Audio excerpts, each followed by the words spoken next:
Welcome to week one of Sociology 130E, which is the sociology of higher education.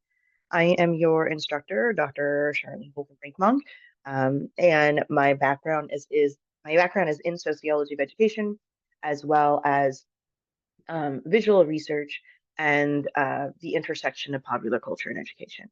And I'm going to be talking about the sociology of higher education. I have a very critical background of things, and I have a very theoretical perspective.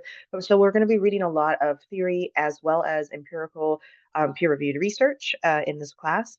But we're going to get started. I'm going to start with some kind of foundational concepts as they relate to education.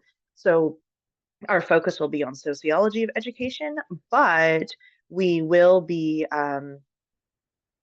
talking a lot about the institution of education as a whole as well, because they're intersected.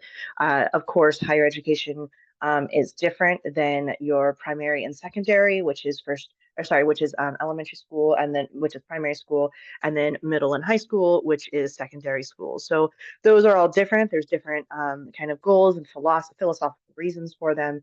But we're going to be talking about all of those in the connection to the institution of higher education. So I'm going to cover some foundational concepts really quick and how they relate to, or probably not really quick, let's be real, but how they relate to higher education or education as a whole. So in sociology, right, we have our three major sociological theories. That does not mean that they are the only theories that exist. What it does mean, though, is that those are the major paradigms or umbrellas in which most of the other theories will kind of fall under within our field. So we have structural functionalism, which in general means that our society is stable and orderly. We have our roles, and those roles basically help prevent a level of dysfunction in our society. If those roles are not fulfilled, though, that ends up creating that dysfunction. That's where that comes up. So it does rely heavily on some sort of assimilation across different identities.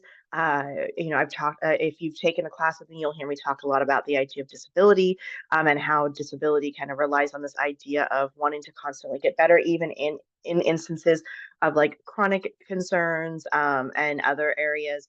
Not that there's necessarily this belief that people can, but rather the idea is that you should constantly want to strive to contribute to the productive nature of society. It does rely on a consensus and that we all kind of work together. So from a functionalist perspective, it does promote a sense of solidarity because we're assimilating, right? We've come to some sort of agreement or some sort of consensus. It relies a lot on this is where the what's called the myth of meritocracy comes in.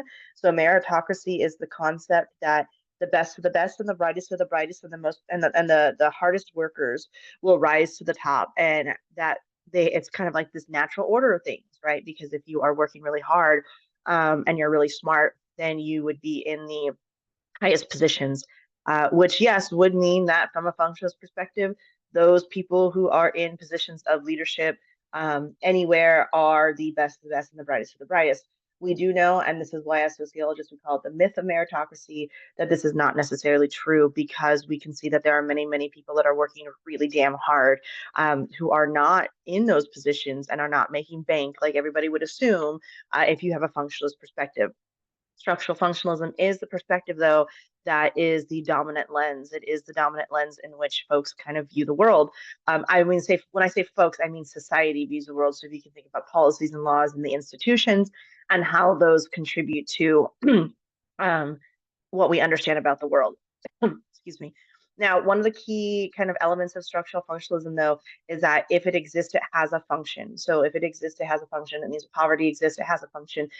College exists, it has a function. But it also means that if poverty exists, it has a function. The role of poverty in this particular case is to motivate people to work really hard. Because you don't want to live in poverty. So functionalism is the perspective, and even though this may align with particular like political ideologies, the reality is that functionalism is not necessarily more aligned with political ideologies. And the reason I say that is that some of the narratives, regardless of the political background, even if it's supposedly working for equity, is still very much a functionalist perspective. A lot of efforts around On institutional levels around STEM, for instance, while I am 100% for representation and 100% for supporting people who want to go into that field as an institution, right? What's happening is that STEM is being the focal point, but philosophical, like philosophy departments are being ripped out of schools, and the humanities are forgotten about. And so there is a lot to be said about the overlap between STEM and war, STEM and the military industrial complex, and how this push for STEM does tend to lie more with like the goals of military power. So while STEM is necessary, right, science is valuable and important and necessary. So are the arts and the humanities, right? Those can all make progress. And so functionalism, though, even though there's a lot of equity efforts which are valuable and important, at the same time, from an institutional perspective, we can see that there is still this kind of functionalist perspective around it because it is still rooted in productivity, it's still rooted in capitalism, and it's still rooted in kind of the quote unquote natural order of things. So going into now structural functionalism and specifically to education, when we're thinking about the role of education, one is that it creates social relationships. So education, one of its like secondary purposes is to create social relationships. Durkheim says that it allows us to see that we are a part of something bigger. We create these social relationships with our peers, with our, our teachers, with our, even with your frenemies or whoever it is, because the idea is that you're a part of something bigger. It's still sort of some sort of social relationship. And the way that this is done and why is because you're learning different things in a not a collaborative environment, but in a environment together. Excuse me. You're learning together. So like you're learning history, for instance, or you're learning literature, or it is a requirement in the state of California, for instance, not just California, but because I've been a secondary teacher and I taught middle and high school in here in California. It's a requirement for elementary schools to say the Pledge of Allegiance because you are part of something bigger. It teaches skills for work and life, right? Because you are developing skills not just for work, but not just for life. You're establishing skills for both of those. So this is all done through those social relationships that prepare you. And we can see how, when I talk about the philosophical foundations of education, think about these here in terms of the kind of philosophical underpinnings and what we believe to be about what we believe the goal of education is to be. So then we have Parsons, and this is where that secondary socialization comes in. So our very first socialization is our family. That's our primary socialization. But according to Parsons, he says that education is our secondary socialization because when you're in your family unit, you're being socialized through the different elements of your family, right? Your family's teaching you different things. Your family roles and rules and kind of dynamic might be different than your neighbors and the neighbors down the street. Um, so Parsons says that the secondary socialization is secondary because our family is not the one doing it now, and it teaches a universal set of standards. So our family teaches us more individual set of standards and expectations, while school teaches us a sort of universal set of standards, right? Most people in the United States know that you're raising your hand. And that's something that happens outside the United States too, but just in the context of the sense right now, we're all in an education sorry, we're all in an institution of education, right, that is in the United States. And from a functionalist perspective, it also reinforces that idea of meritocracy because you should be working really hard to get those straight A's. You should be using your talents and your smarts. And in turn, the most important roles will be fulfilled by those people who are the hardest workers and the most talented. Functionalists also believe that education is fair because of this idea of meritocracy, right? That only those who are the best of the best are going to be rewarded. And in turn, it's fair because everybody has a fair opportunity to work really hard and use their intelligence to get to the top. And if you are the best, you'll be rewarded.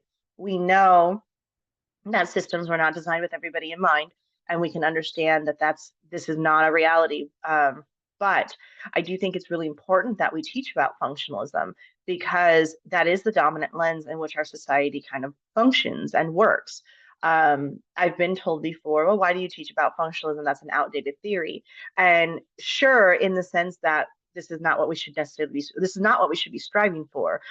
It's not outdated, right? This is unfortunately still very much the perspective that is dominant. I saw this when I was teaching middle and high school. I would sometimes go, because we were a small charter school, I would sometimes go teach at the elementary school if we had enough coverage at the high school and they needed somebody there. And I would see very much that the gold stars would go to the kids who were the most obedient and were, quote unquote, focused, and also functionalism, because the idea is assimilation and conformity. Obedience is rewarded, and obedience oftentimes is what we kind of conflate with the idea of hard work. And I saw this very often. Elementary school kids are being taught this from a very early age, and it's unfortunate, but functionalism is still very much the dominant perspective. Excuse me. So going into more into this, like the idea of socialization, we are teaching these ideas of core values, and kind of what I was just saying, social control, right? We get rewards for following directions. You get the gold stars, or you have the clothespin that you drop down if you do something wrong. Um, Education also really values and rewards individualism.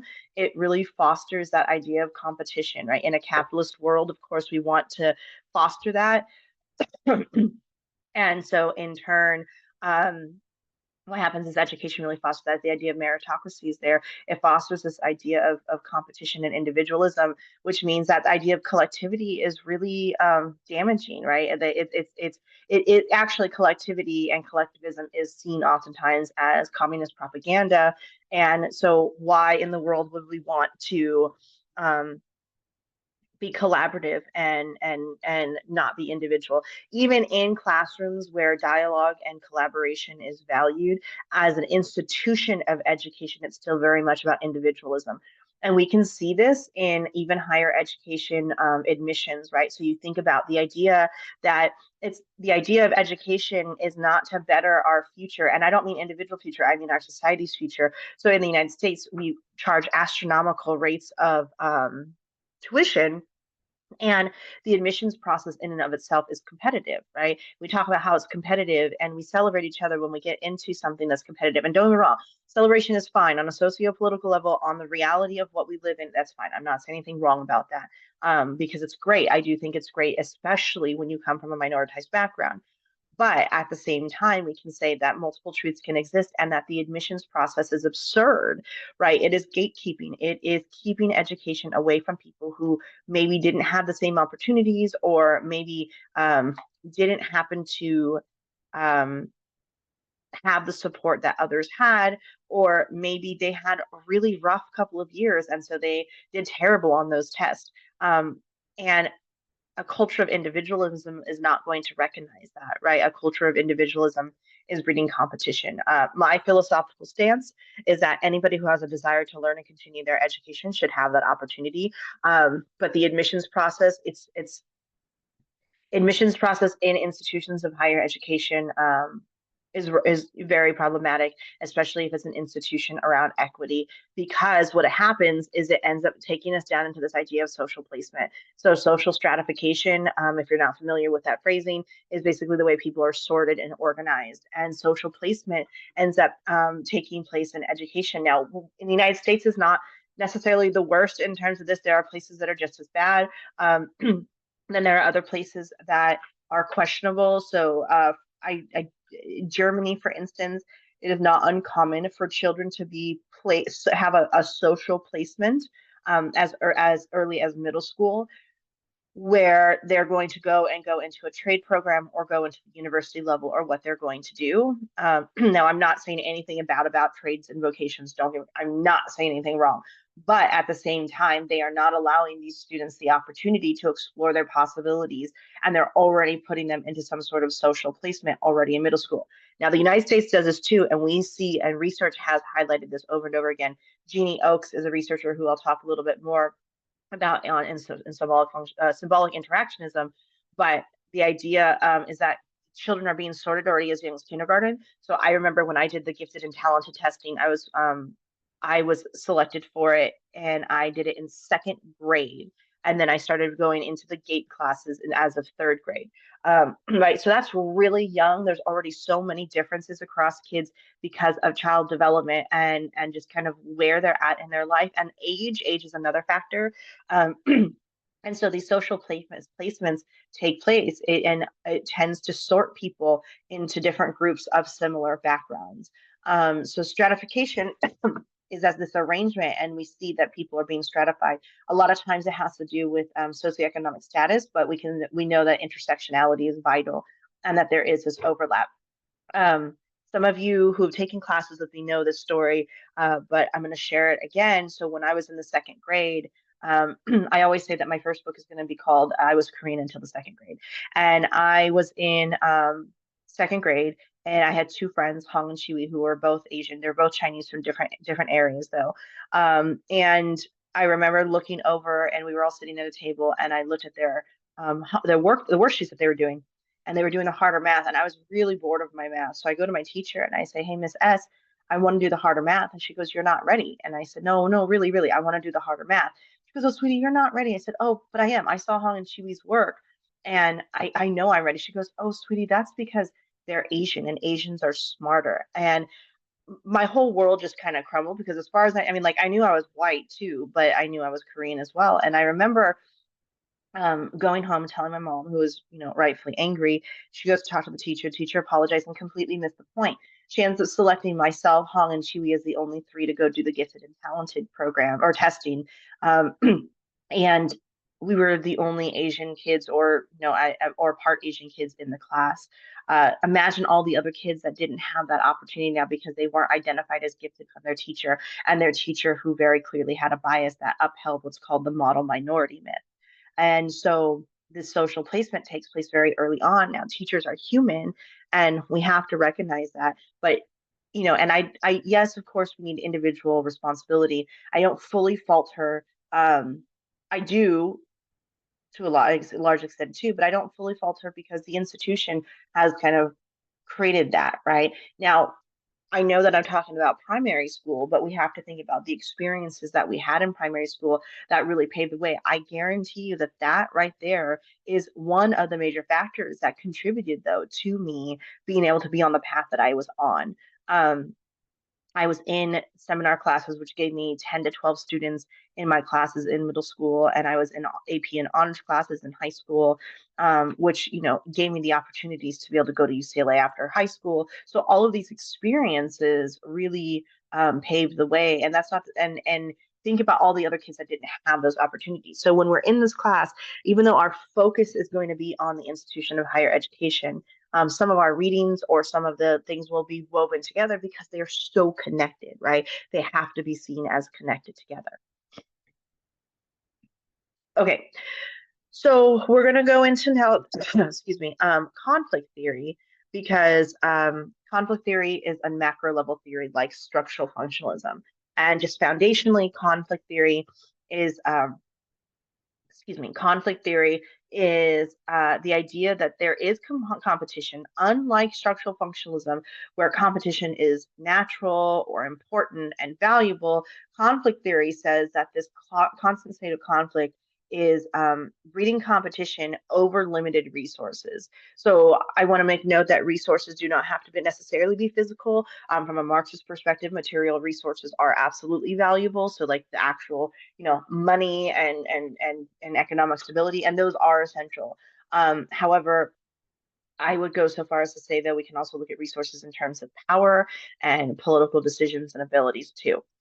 So this conflict is between the proletariat, which is the working class, and the bourgeoisie or the capitalists. Just because somebody is financially stable and somewhat wealthy does not mean that they're a capitalist. A capitalist is somebody who is the owner of the means of production. So they own the raw materials, they own the land, they own the facilities, and they are essentially exploiting the working class, right? The working class is doing all of the work, then they're making the materials, they're making the profit, but the bourgeoisie are the ones who actually hold the profit, right? So Marx is like kind of, he's not the founder, but his ideas really help pave the way for conflict theory. And because he's looking at this dynamic. Also, as a side note, Marx really just wanted to write literature, but he saw that this exploitation was taking this exploitation was really bad, and in turn focused on that. And then he ended up dying before he could write literature because of how exploitative it was. So this exploitation means that when we think about social class, we can't think about it in terms of just money. We can't think about it in terms of just income brackets, but that social class in and of itself is a relationship. So social class is a relationship, which means that you cannot have rich without poor, right? You can't. Underneath our economic structure, that is a reality. Like you have, like it's a spectrum, and you have to have poor if you're going to have rich. And because it also relies heavily on the exploitation of people, right? So we can see that this is starting to get worse. And from a Marxist perspective, he does say that capitalism will grow so strong that eventually it will implode on itself. And I think that we're kind of seeing that right now. And I think that a lot of the most recent decisions by the Supreme Court, for instance, who recently said that if you are unhoused, or if somebody is unhoused, they can be arrested or fined. That it's kind of a scramble now. So the powerful will maintain their power through any means necessary.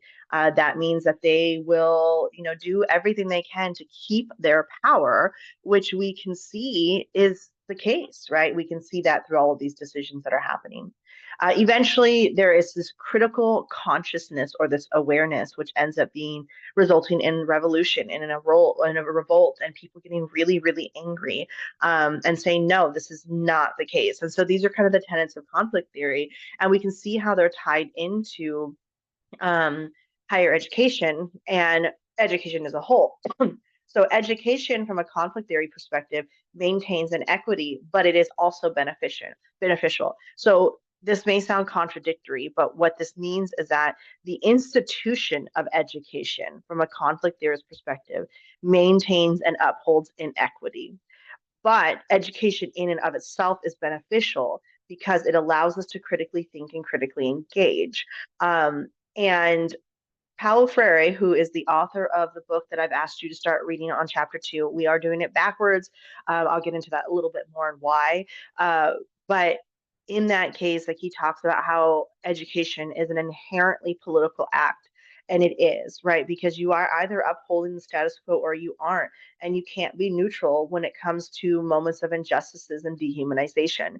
So, from a conflict theorist perspective, education maintains, institution of education maintains inequity because it's an institution that has that power, but education in and of itself is beneficial. Now, education, one of the ways that it maintains inequity is it reproduces what's called the status quo. So the way that things are. There's been plenty of research that has shown that low income schools do not encourage critical thinking. So schools that are in low income neighborhoods oftentimes are more about memorization, and learning what needs to be learned, because it is helping to reproduce obedient workers. Memorization is the focus, but upper middle class and wealthy schools tend to be more about critical thinking and engagement. I remember I did an observation in a classroom that was in La Jolla, and it had Toastmasters and a debate league, and it was a middle school. But I've taught in a wide range of schools, and that is not the norm. So we can see that this ends up being very real and a reality of things. It also, this is what's called the hidden curriculum. So the hidden curriculum is kind of the idea of what is kind of, there's a couple layers of it. The first is knowledge that people need to have, but it's hidden. But then the other is also what is hidden deep in the materials that we're being exposed to. And this is reflective of this kind of sorting across race and class. We can also talk about disability and gender and sexuality and others as well, but there's definitely an interconnection between race and class, especially if we think about the longstanding history of how schools have received their funding. Excuse me, sorry. So on a national level, California's formula is a little different. So historically, schools would receive their funding through property taxes. California's funding is a little different, though, and does not fund their schools through property taxes quite the same way. That does not mean it's equitable. They do fund it more equitably. However, if you are familiar with San Diego, Crawford and La Jolla, for instance, are in the same exact school district. And one of the differences is that La Jolla does have like an outside organization that's been put together to donate money to the schools. So even though that's the case, it's still inequitable. Anyway, so we have to understand though how on a national level and historically schools have been funded by property taxes. And we have to understand its connection to redlining. So if redlining has tanked the values of homes and neighborhoods across race, and schools have in turn received their funding through property taxes, that absolutely will reflect in the long-standing history of different schools and the resources that students receive. It means that those who have been in wealthier neighborhoods and white neighborhoods will receive higher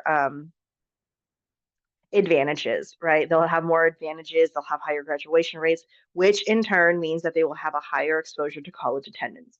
So if you've heard this small story, I apologize, but when I was teaching at, I taught at Lincoln High School. I was teaching through community colleges, so I was teaching a sociology class, and I taught at Lincoln actually as a high school teacher as well at a different point in my life. But when I was teaching sociology classes with the students, we were looking at sociology in general, like what sociology classes are available, and what does that look like. So we were looking at the course catalog, and one of the things that I noticed was that sociology was offered it had what the class is and then what the name of the class was. And sociology at La Jolla High School was listed as sociology. Meanwhile, at Lincoln High School, it was listed as social justice. Now, this is crucial because of the fact that while on one hand, it sounds like they're pandering, right, to particular groups, on the other hand, it's really important to note that one of those is going to be valued more by institutions of higher education than others, and that's going to be a sociology class, because a sociology class sounds like an actual class that has been offered, while a social justice class does not. And so that absolutely affects, right, the type of sorting that happens. And there is racial differences across La Jolla High School and Lincoln High School, even though they're in the exact same school district. Um, and when we talk about that a little bit more too, we have to understand that is a part of the larger institution. And there's also ways that it manifests, and the access to higher education manifests as well. So we saw that, and that was a problem, but that's not the only way that it shows up. So before I get into this, I have another friend who is 13, so she's 7 years younger than I am, and we were talking about college and experiences. Now, I went to a high school. I went to Madison High School, which is in the Claremont area, and my friend went to Sweetwater High School District, and that's the furthest south. So she was at the furthest south high school that you could be in San Diego before you get to the border, and we were talking, and if you're familiar, right, which you probably are, with the A through G requirements, my school required A through G. I graduated in 2006, and my school had the A through G requirements. I didn't think anything of it. So when she and I were talking, oh no, she's not 7 years. She graduated. She's 4 years younger than I am. So she graduated in 2010. But she told me, because there was somebody else who had graduated shortly after her in 2013, that was how the conversation happened, was she said that they didn't have the A through G requirements, so she had to go to a community college and transfer, because A through G is a requirement for the CSUs and for the UCs and then the CSUs. A lot of those requirements are the same or similar. Meanwhile, our colleague had said that he graduated in 2013, and that was when they had implemented A through G, or maybe he started in 2013. I'm sorry, I'm getting the dates all messed up. Nonetheless, though, they didn't implement A through G until 2013, and that was shocking to me. What that means, though, is that they didn't believe that those students would be going to college. That also means that they then were sorted in going to a community college. Now, don't get me wrong, I'm very pro community college. Community colleges are wonderful, and in hindsight, I probably would have went to a community college first because of debt and interactions and kind of engagement with people. Nonetheless, it does mean though that if they had an opportunity to get a full ride scholarship somewhere, or they wanted to go, they wouldn't be able to because they weren't fulfilling the A through G requirements in their high school experience, um, and that and it happened to overlap with their experience living close to the border. Um, so we can't take these for granted, right? We have to understand the ways that these institutions from the K-12 influence our experiences and exposure to different people at the institutions of higher education. Um, so I bring this up because we can see that there's a wide range of that, the wide range that conflict theory reinforces this. So, or understands these and explains these. So conflict theory, right, is looking at this power structure, these resources and the distribution of them. So another example are testing. So IQ test and SAT test, those are standardized testing, right? Those are examples, but IQ tests were created to try to deem that certain people were inferior with their intelligence. And because of that, in K-12, they will do IQ tests for IEP testing, except for Black students, because it has such a long-standing problematic history. This is something to kind of think about in terms of the awareness of it. There is an awareness that there has been this long-standing racial disparities across these testing, and so that's why they won't do certain things.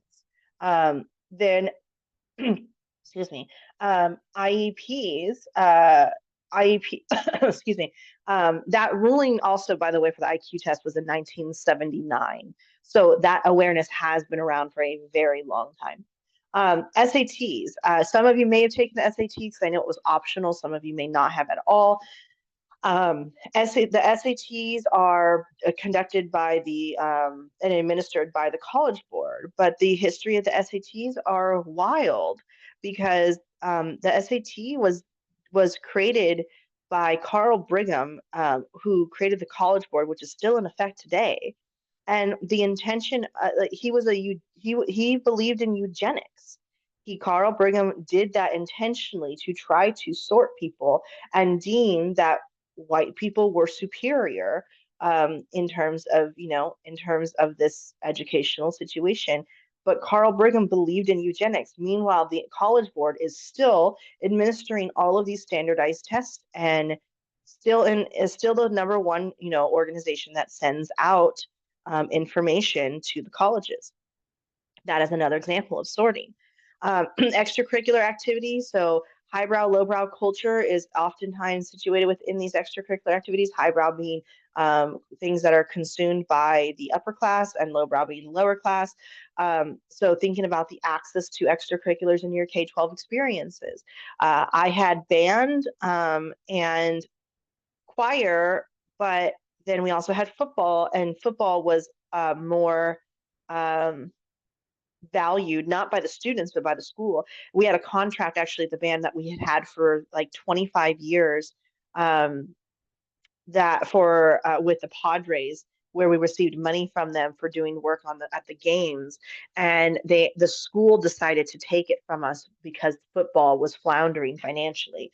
And even though sure band could be considered a highbrow culture, it's a little different because football is more widely think about the money that is in the NFL, the money that's in football, right? So access to these types of schools, access to these types of extracurriculars in schools reflect a lot of these social dynamics that we can see. And this is what's called social reproduction.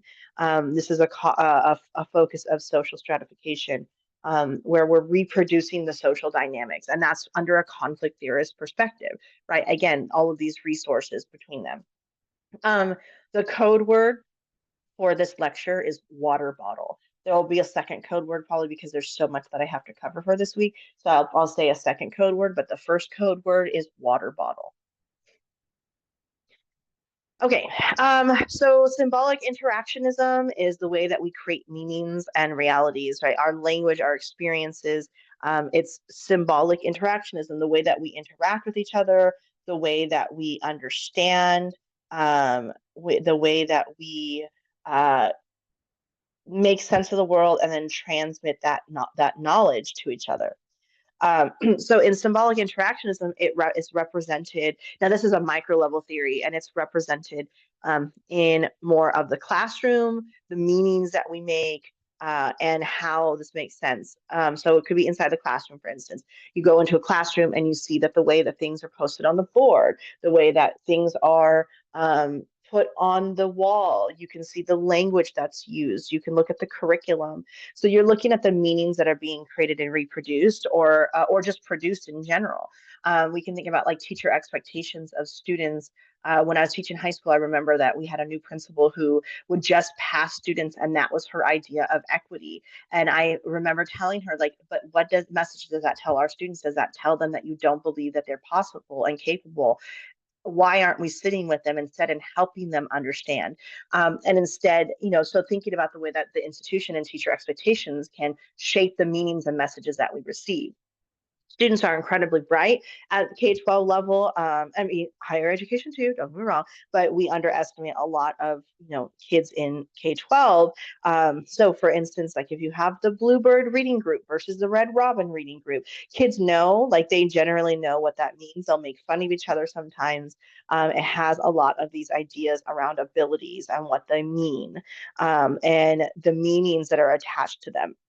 Jeannie Oakes talks about the idea of tracking. So I talked about that a little bit before, and Jeannie Oakes noted that it starts in kindergarten. So it influences like the meanings that we make around what is academic success and what promise is, and is noticed as young as kindergarten. But if you figure that you have a 5-year-old who turns 6 in September and a 5-year-old who just turned 5 in August, there's going to be vastly different developmental goals for both of them, right?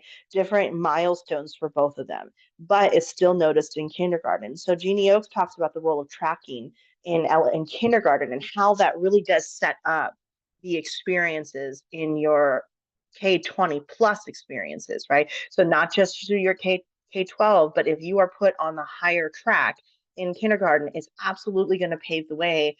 You are, aside from like life experiences and stuff, right? But academically, you very well may have exposure and better interactions to be able to go to an institution of higher education later in life. Okay, so I'm just going to kind of go through some of these things here. Now, bringing everything together and the sociological imagination. So the sociological imagination is where history meets biography, basically our ability to see where we are as individuals and how it's placed within the larger context. This is a link, which will be in the slides if you want to click on it. It's an interesting, it's thinking about the role of redlining. And I want you to think about how does it play into education. I kind of talked about it, right? As we move forward, a couple of phrases to think about too is the idea of the dominant culture. So this is like who possesses power, and the dominant culture does guide a lot of our K-12. So for example, it was recently Spanish language education was encouraged and passed, but um, a lot of language scholars and have noticed that this is what's called boutique bilingualism. It's not necessarily that it's a bad thing, but that it wasn't until upper middle class white women wanted their children to learn Spanish for the purpose of the free market, did it become a thing. So looking at the dominant culture and who possesses power. Peggy McIntosh talks about, I was taught to see racism only in individual acts of meanness, not in invisible systems conferring dominance on my group. So when we talk about these things, like, yes, race will be one of them, but we're going to talk about it from an institutional and intersectional perspective. So Peggy McIntosh writes about that in The Invisible Knapsack, because she ends up realizing that, yes, as a woman, she's had some disadvantages, but at the same time, like, it's not it didn't affect her the same way because she's a white woman, right? Like she didn't experience these things the same way. So understanding what racism is and how we learn that at an early age is connected. I remember at my elementary school, we had this mural that said "E-racism," and a bunch of kids painted different colors for their skin tone, holding hands. And while yes, I'm not saying it's okay to be a jerk on an individual level, at the same time, it's important that we note that racism is institutional, right? It's institutional, and that means that responsibility does lay on the institutions and the systems. This question here, looking at the sociological imagination, right? Like, are people lazy? I mean, I'm not saying that there aren't some, of course, but that's the dominant narrative is that people are just lazy. People are just lazy. They don't want to do this, right? But the question is it actually lazy, or is it people just being really tired of being exploited? And there's this level of awareness now. From a conflict theory perspective, perhaps it's actually a level of revolt. Now, it's hard because on an individual level, that may mean that you have to do more work, right? And that's a whole different conversation. But from an institutional structural perspective, we do need to have those conversations. Okay, so just kind of giving you a quick rundown of some kind of historical considerations when it comes to education and higher education as well.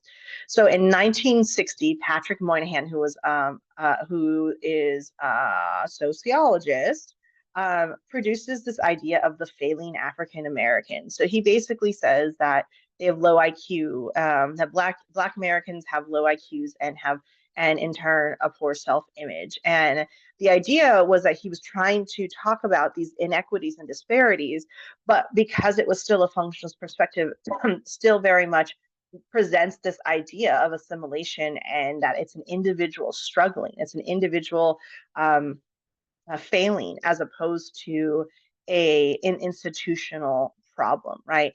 And we can see that a lot of the narratives around the achievement gap, which I can't stand, is much more of an individualized and what do different groups lack, comparing them to white students, which is highly problematic.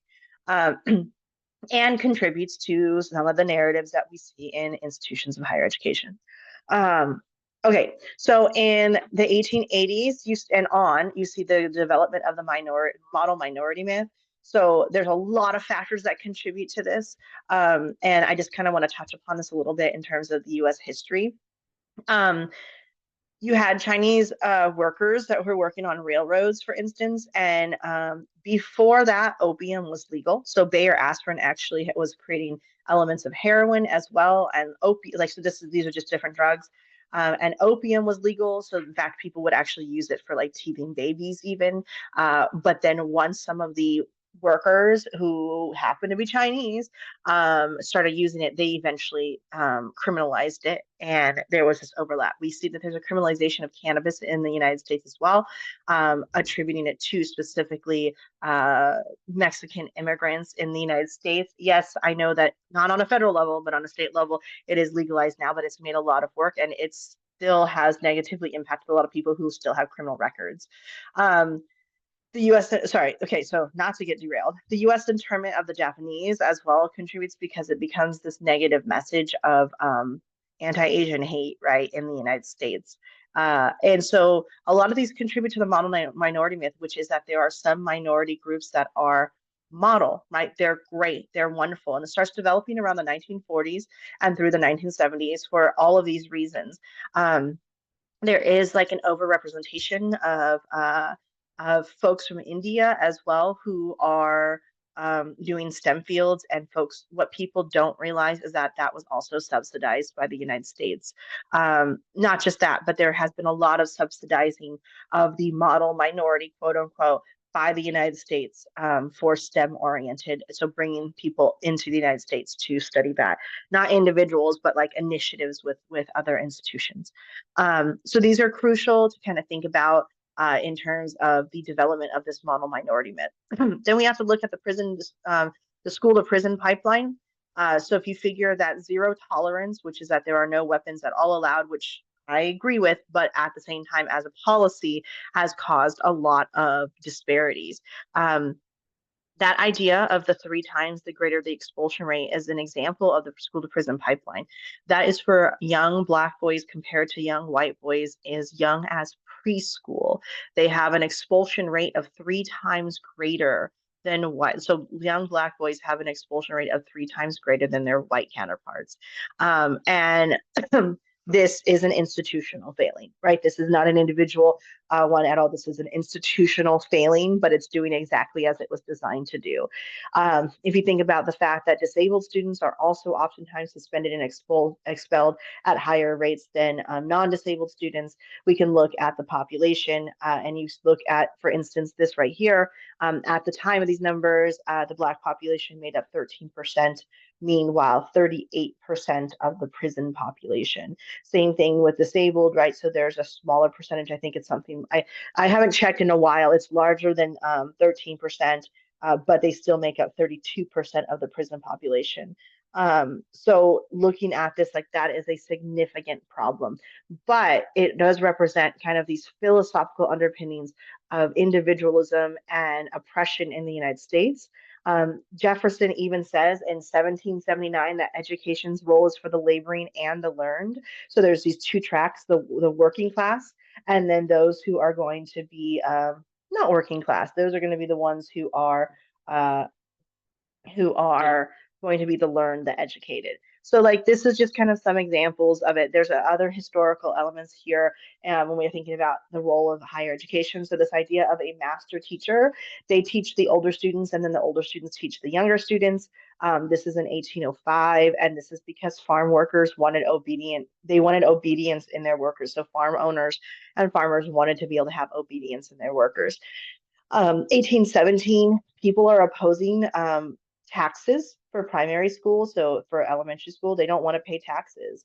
But by 1827, public school is now free to all pupils. 1830s, it's officially on the books that enslaved people are not allowed to be taught to read. They're not allowed to be taught to read.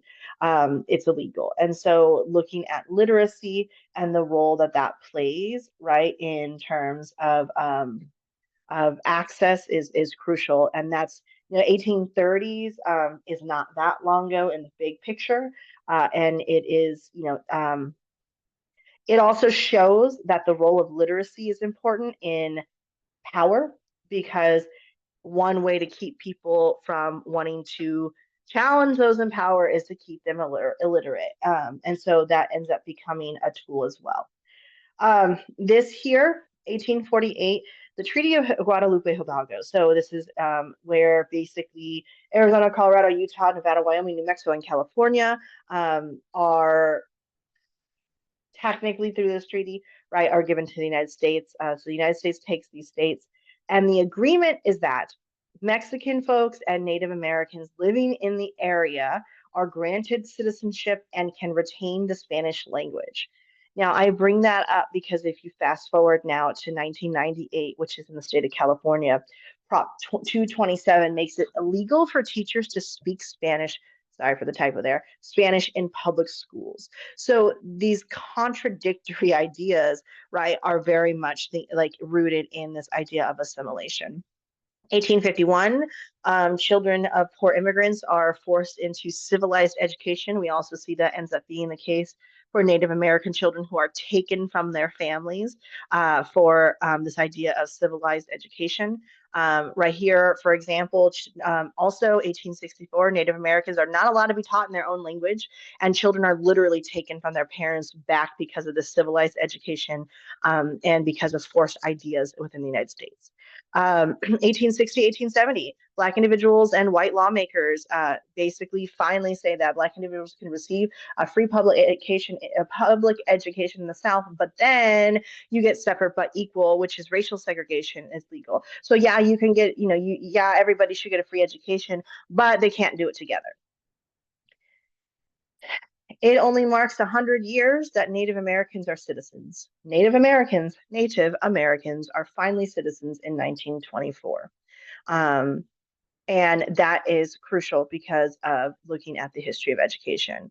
1926, Carl Brigham creates the SAT test and the AP test, and he's trying to his focus is on immigrants because of white supremacy. I know I mentioned before he wanted to deem that white folks were superior, and that's a part of it, is that immigrants and kind of this origin of superiority is within SAT tests. IQ tests are developed for academic tracks, but that is specific to racial segregation.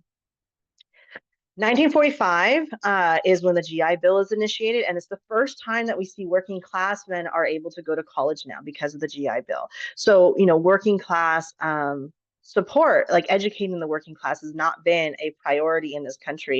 1945 is really not that long ago.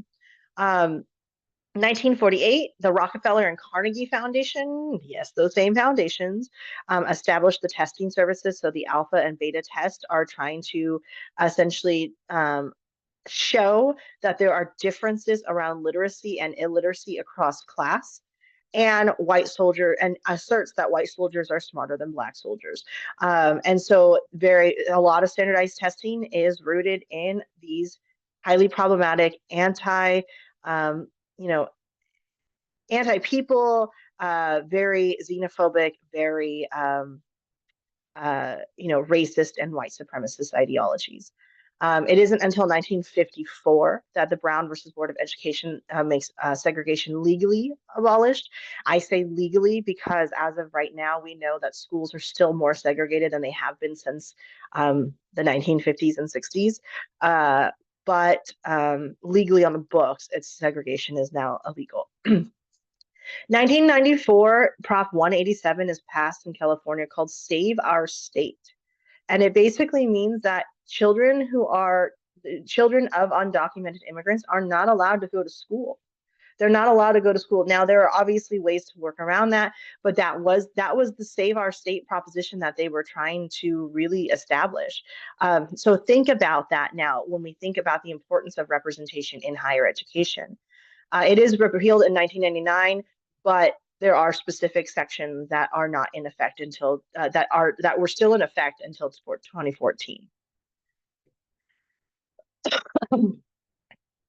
So I bring all that historical elements up because the philosophy of education and its role is crucial to understand why higher education is important.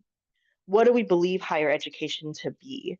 Higher education, what is its role and its goal? And why is it valued so much that it is so expensive for people to go, that it is so difficult and so out of like reach for many people, right? It's not a personal failing. We can see through all of these elements here that is not a personal failing, right? It was absolutely institutionally designed. So, I'm going to go through this philosophical foundations. This is a long lecture. I apologize. Um, it'll be probably one of the longer ones because there's so much kind of foundational stuff to go over. So we have two Latin roots to the word of education. We have educare and educere. Educare is the idea to train and mold. So we can see that in a lot of the farm workers' beliefs around obedience, for instance, or a lot of the functionalist perspectives of assimilation and consensus. This tends to be the dominant ideology, right? So the idea of educare is that you should sit down and shut up and learn what you need to do. We can see that with a lot of higher education responses in this country to a lot of things, especially as of late. And and not just that though, also like government and structurally we can see that, right? That educare is that we are being trained by the previous generations to replicate them. We're trying to be molded into their likeness, essentially. Meanwhile, the other Latin root is educere. It's to draw from darkness. So if you think about the allegory of the cave, we have to think about what Plato wrote in there. So the cave, right? You have these folks who are staring at the wall and they just see the shadows, and that's all they know. Shadows from the fire. That's all they know.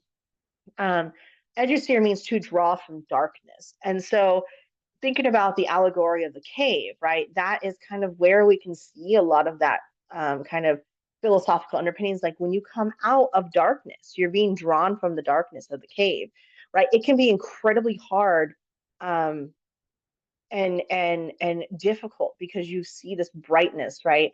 This brightness of the sky. You're not being kept in this darkness. And that's kind of the idea of critical thinking with eduseer. Eduseer is the idea that you're being drawn from darkness and exposed to this critical thinking. So these are kind of the two major Latin roots of education, and the kind of philosophical foundations. Edugear tends to uphold neoliberal values, though, in our current stage. I wouldn't necessarily say historically, though there are some elements to say, like, obedience and such. But currently, though, when this philosophical foundation is educare, it absolutely upholds the neoliberal value that we have. Now, neoliberalism is very much around liberal ideas, in the sense about like individual pursuit of happiness, individual passions and stuff of that nature, but it's still very much rooted in the free market and capitalistic ideologies. Neoliberal values are very much what we see in a lot of institutions of higher education currently, in terms of, like, you need to work, not just institutions of higher education, in our society as a whole, but that too, because you need to work real hard, right, and do real well to do what you need to do. Um, but eduseer is kind of what I'm aiming for, what a lot of educators aim for, to draw you from darkness and to really critically think about what's going on, and how to kind of make sense of your life in the larger picture. So when we think about the differences within higher education too, there's a lot of philosophical underpinning differences between higher education, universities, and colleges. Universities tend to be research focused, so you have a combination of undergraduate and graduate schooling. So, bachelor's, master's, PhDs, and so whatnot. So those are universities. Universities tend to be research oriented. Meanwhile, colleges tend to focus on undergrad. There is a research element with colleges too, but they tend to be focused more on undergraduate education. Um, a lot of universities and colleges, but especially universities, have been noted as having more of a corporate structure, or they reinforce the corporate structure. They really do like that idea of it being tied into kind of corporativism and its kind of connection to that. Meanwhile, higher education is really the process of education beyond K-12. For all of these, though, there's like no national curriculum. There are, state guidelines for especially for public institutions. It's field, but oftentimes it's more field specific. But there's no curriculum. It's field specific, department specific, school specific. And K-12 is different in that there is curriculum, right? There is no federal curriculum, that is not allowed. It's state by state. But there is still state curriculum state standards, but no curriculum. There's state standards in which that, schools or individuals can choose the curriculum to meet those standards. But for institutions of higher education, there's no set of state standards the same way, or federal standards at all, in the same way you would see for state standards in K-12. Oftentimes, the curriculum and expectations are created again through department schools and their field specific. In institutions of higher education, students are in a liminal state. So it's like a weird transition state, right? You are able to have the social life, but you also have to balance academics. You have to balance your, work. You have to juggle all these things. So you're in this liminal state of transition. um, and that is also important because of all of these other elements of social structures. Um, there's also institutions of higher education have been noted as helping to create and develop what's called cognitive capital. So this idea of critical thinking, this idea of like, logical narratives and critical thinking and thought processes that you can develop in institutions of higher education. So the reason why some scholars note it as cognitive capital is because it's the idea that like that is a set of capital that you have now that others may not have. Okay, so the next code word is remote. Remote is the next code word. Next code word is remote.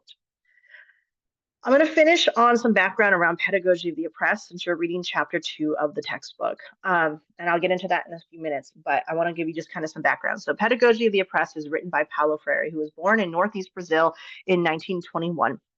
He grew up in poverty and he was really hungry and he couldn't process his schooling.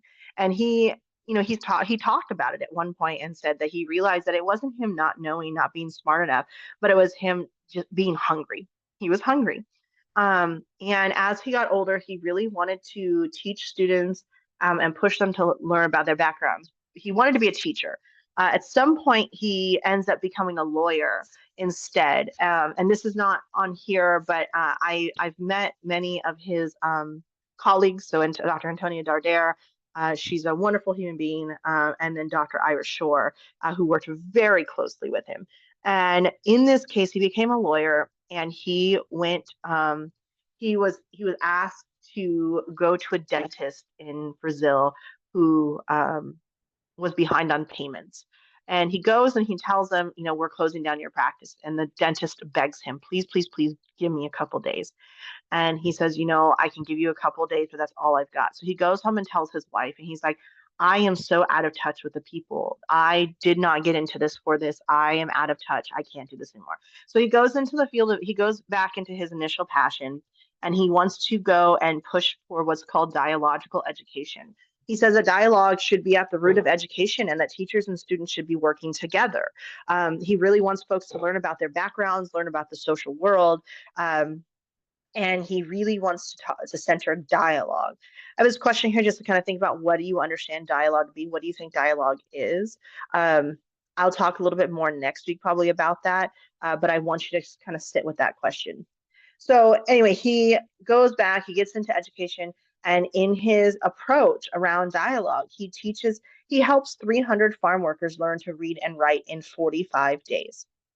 He ends up, there's a coup that happens in there, and like a government overthrow, and he's imprisoned in 1964, and as a part of that he has to be exiled. So look at the publication of the book and now think about that, like the book that I shared with you is the book I shared with you is published in 2000, so that's not going to work.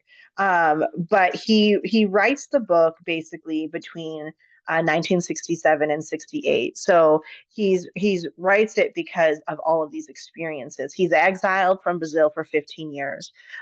He's writing the book between 67 and 68, and it's finally published.